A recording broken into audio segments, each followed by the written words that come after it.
Welcome to the Learning Reimagined podcast, where we discuss solutions to employee training and development challenges in the Caribbean. We speak with Caribbean professionals who are experts at helping people in Caribbean organizations excel. And we want to help you, our Caribbean audience, level up your teams, your employees, so that your businesses can succeed. Hi everyone, welcome to another episode of the Learning Reimagined podcast. I'm your host, Christine McLean-Lewis, and today I have with me Tashana Briscoe. So Tashana Briscoe is now the HR and Communications Director for Calibration Brands Limited, living her passion for uniting internal communications and HR to achieve optimal levels of performance and engagement. She's a certified global talent management leader, Society for Human Resource Management professional, an associate applied psychologist, and a published scholar who believes connecting people strategy with business strategy is vital for overall business success. And I am so happy to have Tashana here with me today. She is such a well-learned and a well-applied HR person. She's a people person, and she knows her stuff about human resource management. And we're going to be speaking today about how to make employee training ongoing, how to make it a natural part of the organization so that more Caribbean businesses can benefit from employee training. So thank you so much, Tashana, for being here. No problem. No problem at all. It's a pleasure. Yeah, pleasure to have you. So we're going to get right into it. And my first question is, one of the problems with employee training in companies is that it's very reactive. So people are always reacting to situations and then building employee training around it. So how can Caribbean companies have a more proactive approach to employee training? Okay. So to answer that question, I probably have to give you some background of what I work in now. Okay. So it has to be proactive, because if you are not proactive, then you're going to be trying to either get savings or improve your profits when you didn't set a plan before. Right. So Calibration Brands is a very unique organization because we are part owned by Pepsi and Red Stripe / Heineken, and Pepsi is owned by CBC, which is, yes. So it's two global companies that combined and created Calibration Brands. So it's a very unique mix of, we have to let people know from the get-go what's happening. And even from a lot of the organizations that I've worked at before, recruitment is not just interviewing an employee and then putting them to do something that they have never done before. Right. Unfortunately, and I say unfortunately, our education system in the Caribbean is about knowledge. You learn about a theory, you learn about a concept, unless you're probably doing something like with Heart Trust or the Caribbean Vocational CVQ, you are not going to learn how to apply the skills. Right.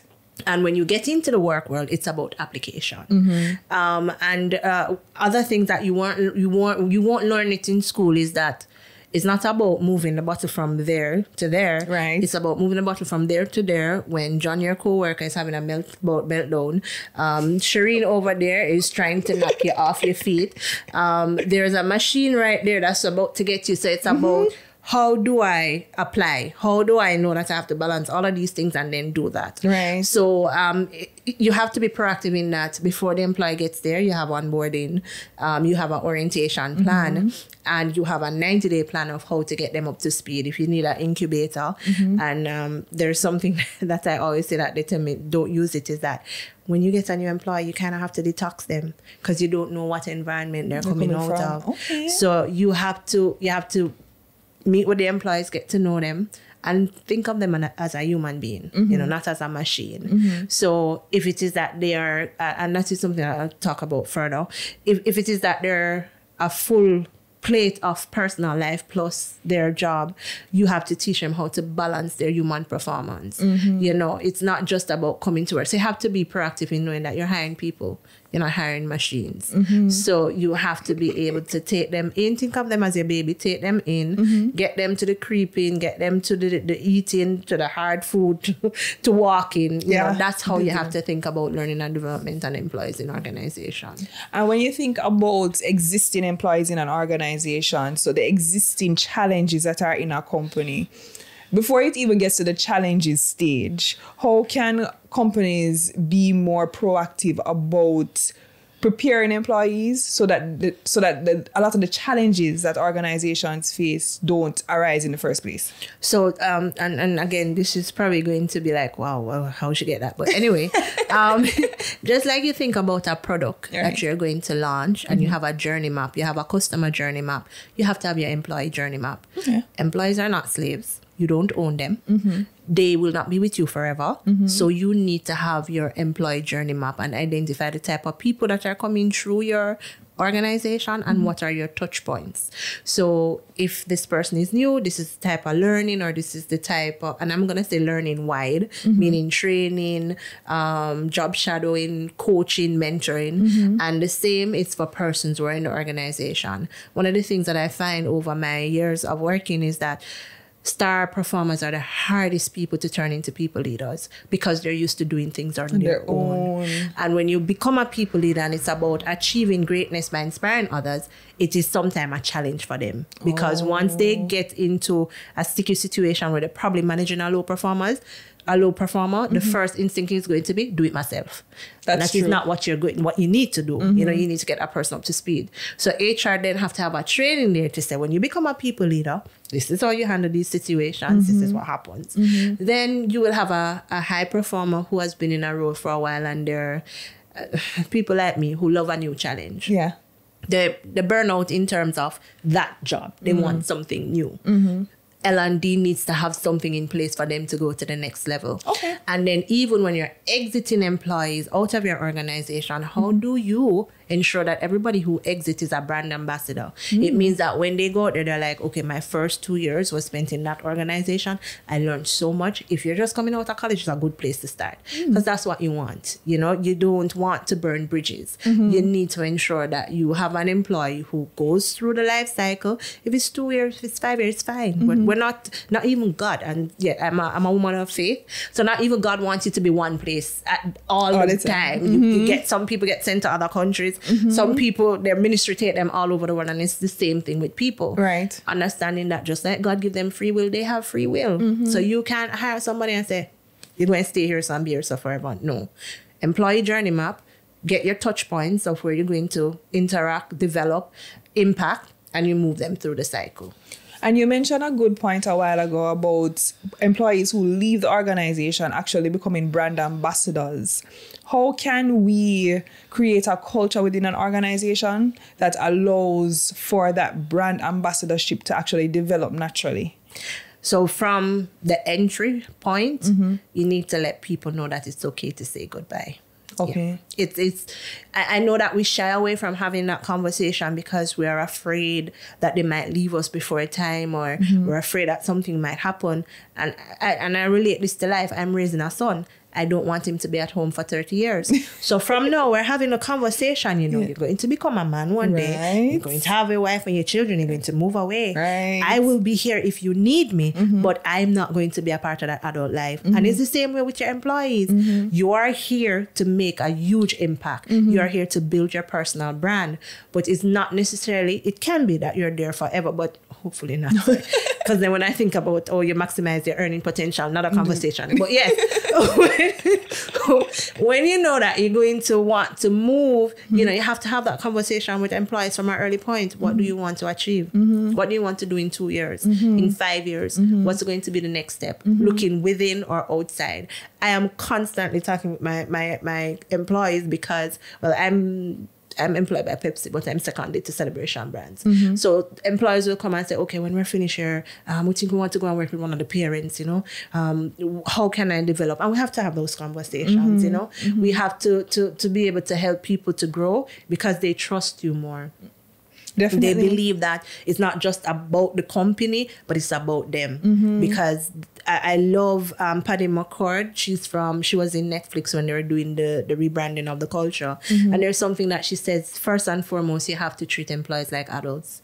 They're adults. And I don't think anybody goes into a company saying, I'm going to be a poor performer, or I'm going to be lazy, or I'm not going to do everything. Everybody wants to succeed. Right. And you have to believe that first and foremost, and then ask yourself as HR or a people leader, how do I help this person to achieve that? Right. And you move them through the different cycles of their careers, just like you would through life. Right. So when we think about a learn and development plan, right, which is an important part of doing everything that you just mentioned a while ago, everything from the start of the conversation, right? What are the steps for creating one that would be effective in accomplishing all of the things that you just mentioned? So the first thing that you need to know as an HR professional, which I know that I'm not even going to say we don't have a seat at the table. Okay. I think we're probably at the table, but I don't think we take from the table enough. Okay. You need to know your business. You need to know business acumen is one of the most important things.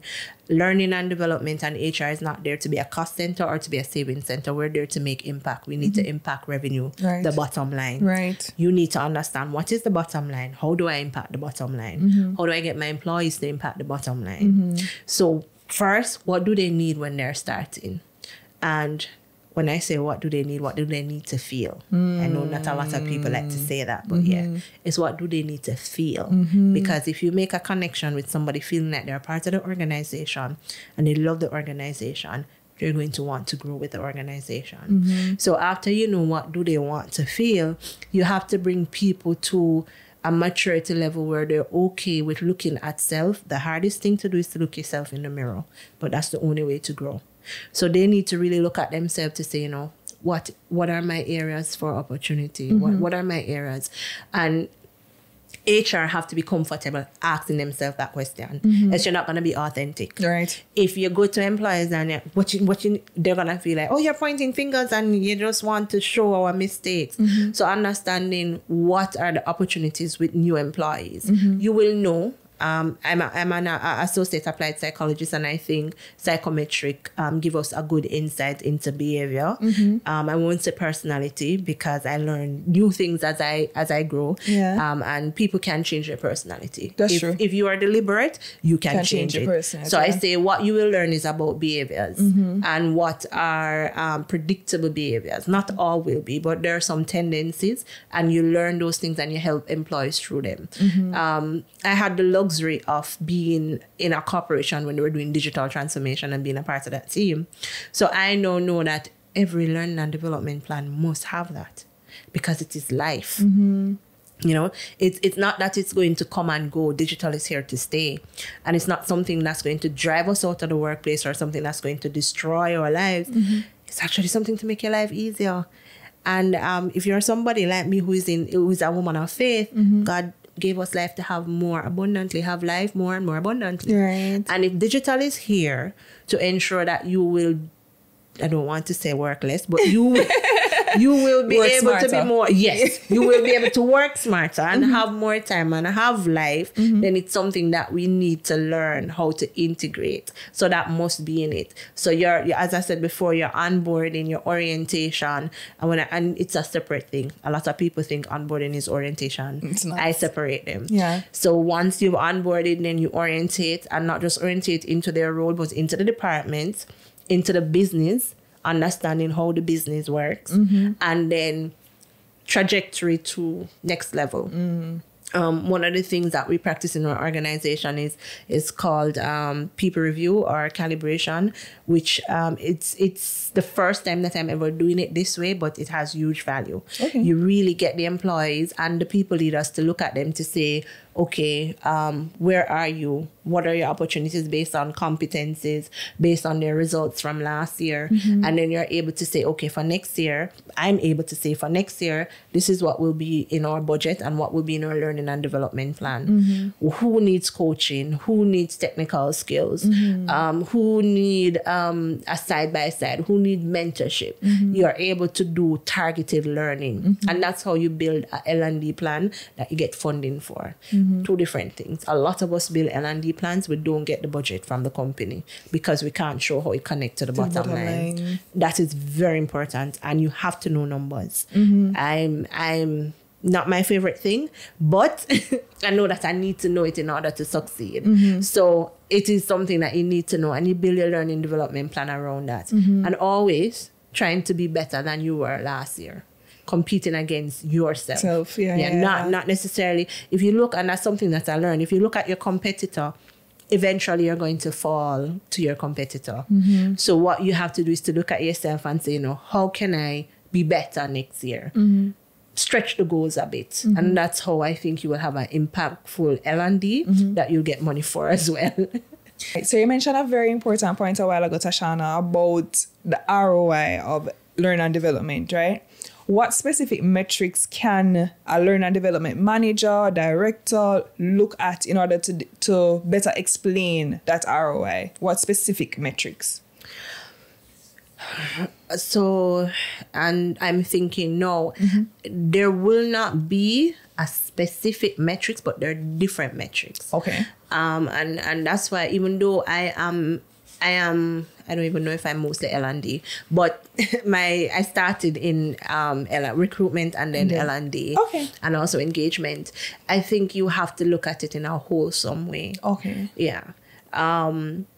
You have to, that's why the employee journey map is so important, because there are different metrics. So, for example, when you start at the beginning of the journey, it is time to productivity, meaning how long it takes for the employee to join the company and then be productive, because they're not productive immediately.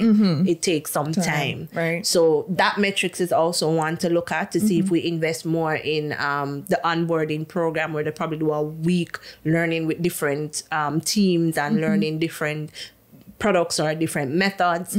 That is one as well. That is one. The other thing that you can look at as well is your confirmation rate.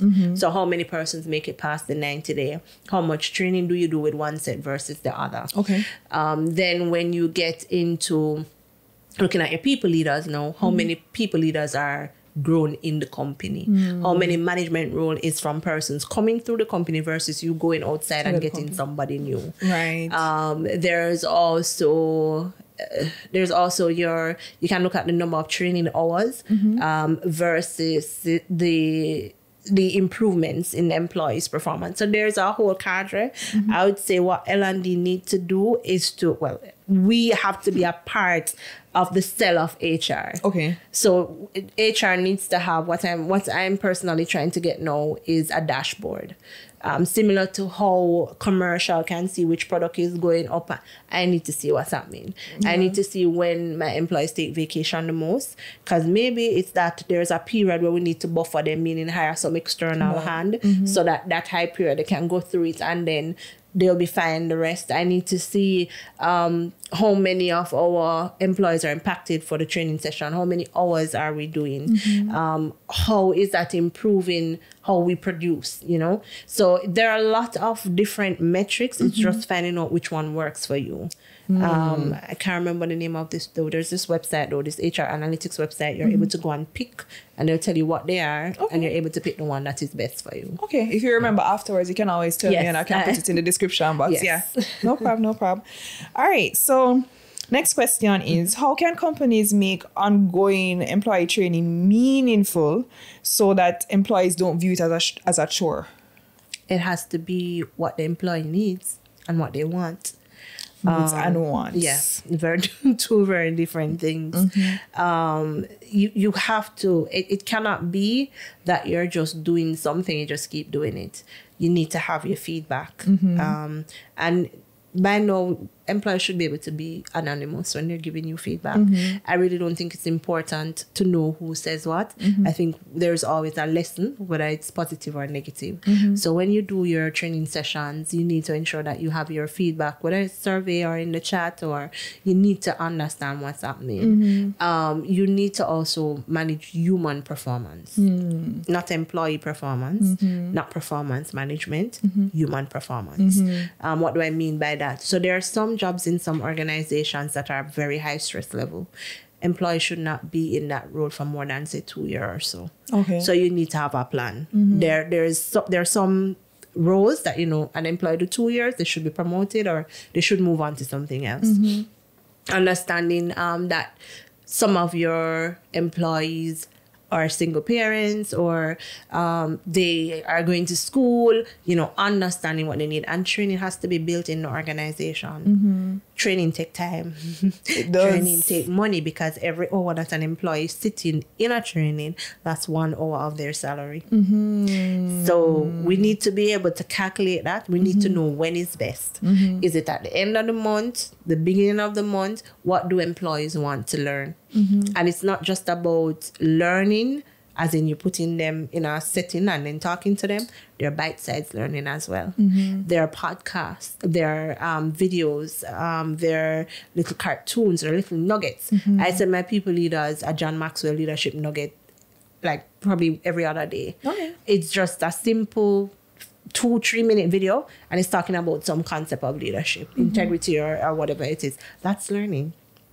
That's learning, and they don't feel like they're being, you know, stressed into doing it. Whenever we do learning and development sessions, we send a keynote email. That's an email with the key points that you're supposed to learn, a link, because some persons weren't there because you know, they have things to do. So there's a link for you to watch it, and there's also always a resource, whether it's a book or it's a podcast, for you to go and learn further on the concept. So you listen to your people. Listen, keep your ears to the ground. If you hear the people saying, oh gosh, I don't know, there's like, I can't manage my time, you know, you might need time management. You know, do your training needs assessment. Find out what it is that people need. Speak to the people leaders. All right. So, Tashana, the question that I wanted to ask you, we were speaking about how to make training meaningful, and you were giving some really good nuggets a while ago. And one of the things that came out to me, or that came to my mind to ask, is how an online platform can help with making training more meaningful. Because you mentioned the in-person training kind of seminar sessions where people have to take an hour out of the day, and then they have to sit down in this thing and whatever. How can online training make it easier? Okay, so that's probably a cheat question for me. Because I was instrumental in getting Coursera and CBT Nugget set up at Digicel. Okay. So yeah, and most of my certifications are actually from online platforms. Okay, there we go.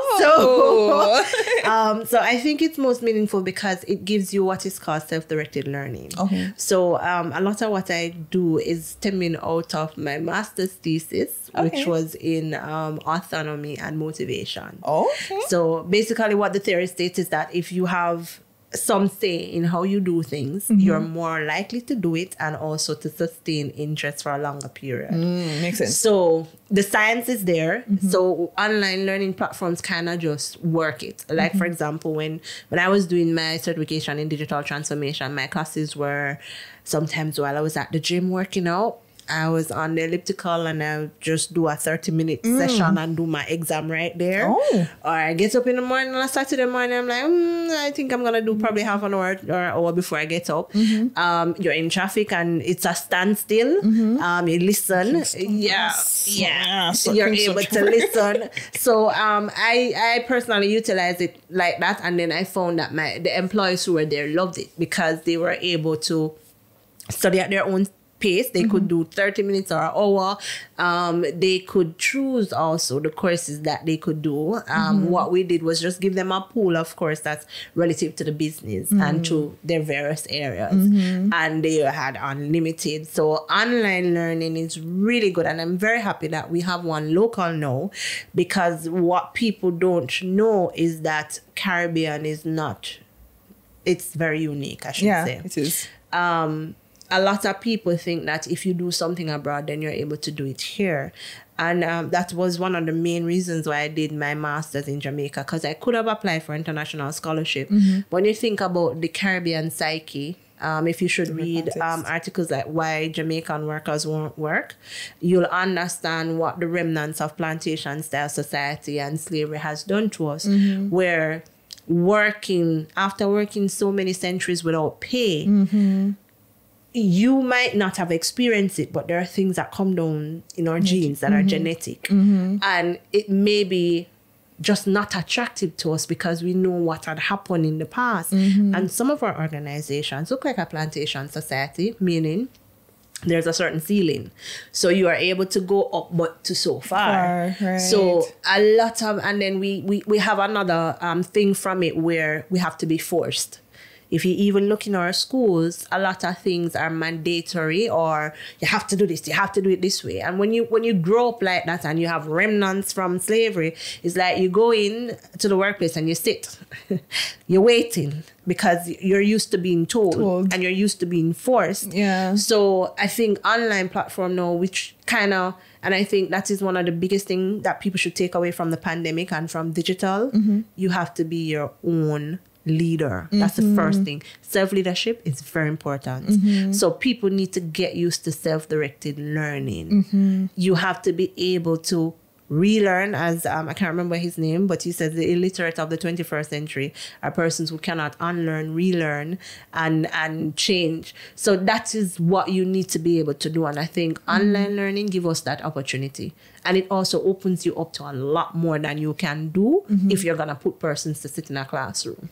So, Tashana, what are the top 3 tips? So if somebody wasn't listening to the entire episode from the beginning, what are the top 3 tips that you would give to somebody who is struggling with making employee training ongoing in their organization? Okay, top 3. Boy, them this small, but anyway, let's work with the top 3. The first thing, learn your business. Learn your business. And in learning your business, build alliances. Okay. The best alliance would be with your CEO or your managing director. But if you can't get that one, you want to be aligned to the FC, financial controller. Yes, me tell you. So learning the business, learning what is the bottom line, number 1, and build your alliances. Then 2, know your employees. Get to know them.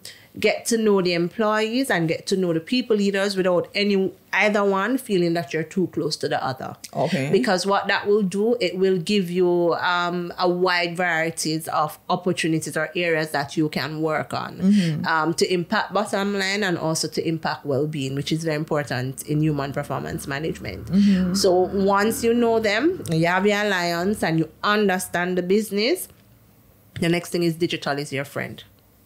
If I should say, that is one of the most important things that I've learned through the pandemic. Digital is your friend, and you're able to train. And if you teach, I know a lot of L&D now is not vested in digital, but they need to be. And when I say digital, the simplest form. Teach your employees how to use Office 365. Teach them how to use Teams. Teach them how to use Task. Teach them how to use the resources that are in the organization. And once you have mastered those, then you can top them up. But once I think those 3 things, because out of those 3 things, you can find your employee journey map. You can build a journey map. You can say when an employee enters X, they should know X, Y, Z.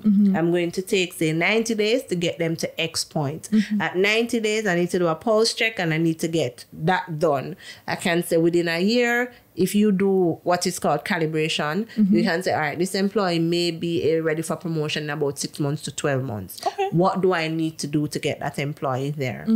This employee may be a leader in about 6 months after that. What interventions I need to do there? Mentorship, people probably think that mentorship is only for high school students. No. And reverse mentorship as well. Oh, reverse mentorship. Yes. Interesting. Have the younger employees mentor the older employees. That's interesting. We have a lot of generations in the organization today. Yeah. Baby boomers, Generation X, Y. Let them mentor each other to get them on the same page. I always hear my managing director say empathy. Empathy is very important. And when you get people to interact, then that is when they start empathizing, because they start understanding what might be easy for you is not so easy for me. And be okay with where they are. You work them through, and then you can say, okay, maybe this person could become the next managing director, or maybe they could go to another one of the companies within the group. You say, okay, what do I need to do? Who do I need to get this person aligned with? So the journey map is very important. It's not easy to build. I've been working on it for a long time because I really want to have, and when I say working on it, my personal one, like I really want to be able to say, okay, this is what an employee journey map looks like if they go to any organization. But it's not something that we're taught in HR. It is actually something that I learned from commercial. Okay. Because I was a recruiter with commercial, and I realized that commercial and HR is not so different. Commercial may be dealing with the products that go on the shelf. I'm dealing with the employees who is a product that is in the organization. So I've learned a lot from commercial, marketing, tech, and also finance, you know, and I think that is how you build that L&D. You have to know, don't think about just the soft skills, or even if you do think about the soft skills, how does it connect? Be able to empathize with the managers and the directors and say, okay, I can see where this happened. Because when a commercial manager comes to me and say, okay, there's an emotional issue between two employees, automatically I know that sales is going to be affected. And then he now knows the importance of training and ensuring that conflict resolution is there, because it affects the bottom line. Definitely. If they are supposed to go on the road to sell together and I not think she like me, I'm not go with her and something. They're not gonna go, or they're going to be stuck in a meeting with HR for 4 hours, and then by the time she finish, maybe somebody's crying or somebody's so upset, me not but I go nowhere. That's no sales for the day. So conflict resolution, emotional intelligence. When I'm close and I have my alliances, I can say, okay, I understand how this will impact, and before it gets there, we're working together to build something. Powerful. And there's something that you mentioned, I've heard you say it a few times in the conversation. You talk about employee calibration, which is something that you learned throughout your journey, right? Can you explain a little bit more about what it is and how it works? Okay, so so I've learned it first by doing the Global Talent Leader certification. I attempted an implementation when I was at Digicel, but now where I am, it is something that has been in the CBC family, in the Pepsi family, and also in Heineken. So calibration or talent review is basically taking a look at the employees that exist in the organization, analyzing or assessing. That's your phone or mine? Sorry, it's mine. That's okay. That's okay. Analyzing where they are. So one way of doing it is using the 9-grid methodology. Okay. And you're able to analyze who are your high talents, high performers, high potentials, and you can actually do a development plan coming out of it. Okay. So it's looking at in some cases, the 9-grid box look at their performance and their potential. And then in some cases, they look at their results and their potential. Okay. But you must have a competency framework. So you must have a framework that you're evaluating them on. You can't evaluate on an invisible or unknown criteria. So it means that you should have communicated the competency model. They should know that one of our competencies is leadership or being dynamic or integrity. And then the people leaders then rate the employees where they fall, whether it's a 1 to 5, 1 to 3, whichever scale you want to use. The employees can also have an opportunity to rate themselves, and then coming out of it, you're able to plot them to see where they fall. You're able to identify your high performers, your high potentials, your I want a better term than low performer, but your opportunities, persons that you need to probably put on a performance improvement plan, or persons that might need a little help to get up the curve. Pepsi Cola USA use it. If you happen to stumble upon the global talent management leader textbook, it's actually in there. They're the case studies on Pepsi. And you can visit the website, the TMI website, Talent Management Institute. It's actually a part of what's the name of the university again? But TMI, once you Google TMI, you will get it. Okay. So there's a whole training on calibration and talent review, and you're able to see how it works. And if you pay for the certification, you'll learn how to do it. Okay, that's very interesting. So people can actually do it for free, or okay. I wish it was free. Yeah, but the certification costs probably anywhere around $2,000 US to $2,500, depending on which one you're going for. Okay. Yeah, but it is worth it. What you learn is very valuable, and it's not just about the skills. They also do a leadership development part. So there are 3 techs. One that takes you to the future of world, one that help you to become a talent leader, and then there is the bank of knowledge, which is like this stick. But it works. I always use it. Yeah. Okay. Awesome. Yes. So Tashana, as we come to our close, is there anything that you thought that I should have asked that I didn't ask? Anything that I left out that you feel is important when it comes to ongoing employee training? Well, there's one thing that I must bring into the conversation. We now have a shortage of learning and development professionals in the Caribbean. Okay. Well, in Jamaica. Let me stick to Jamaica for now. It is very hard because a lot of HR professionals now tend to be shying away from specializing. They want to be a generalist because, being a generalist means you can do everything in HR. And I find that is leaving a gap in terms of learning and development. It's not... I used to think that, it's just training. It's not just training. It's really understanding how do you inspire and how do you grow people, I've seen L&D professionals that I've known take on people from being on a PIP in their entry-level role to being a CEO in another market or in another country. Those skill sets and those talents are very rare and hard to find now. So if there's one thing I want to bring into the conversation, I think HR professionals or even just students on a whole need to explore learning and development.